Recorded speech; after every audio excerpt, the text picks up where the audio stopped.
Eagle পরিবহনের যাত্রাটা শুরু হয় 90 দশকে। শুরু থেকেই তারা বেশ উন্নত মানের সার্ভিস দিতে থাকে, যেখানে তাদের মাদার রুট ছিল ঢাকা, নড়াইল, যশোর।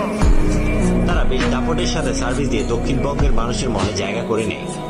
দূর দূরান্ত থেকে ফেরি পারাপার সার্ভিস দিত দক্ষিণাঞ্চলের রুটগুলোতে। একের পর এক তারা নতুন নতুন বাস উপহার দিতে থাকে যাত্রীদেরকে। এমনকি তখন ঢাকা বরিশাল রুটে সাকুরা পরিবহনের পরে যাত্রীদের দ্বিতীয় পছন্দের তালিকায় থাকত ঈগল পরিবহন। 2005-06 সালের দিকে তারা তাদের বহরে প্রথমবারের মতো যুক্ত করে হিনো RM2 মডেলের বাস, যে বাসগুলো মালয়েশিয়া থেকে সম্পূর্ণ তৈরি হয়ে বাংলাদেশে এসেছিল। এছাড়াও তাদের বহরের অধিকাংশ বাসই ছিল হিনো মডেলের। 2010 সালের পর তাদের সার্ভিসের মান অনেক উন্নত হতে থাকে। তখন তারা তাদের বহরে ঝাঁকে ঝাঁকে বাস যুক্ত করতে থাকে, পাশাপাশি বাড়তে থাকে তাদের রুট সংখ্যাও। দিনে দিনে তাদের জনপ্রিয়তাও আরো বাড়তে থাকে।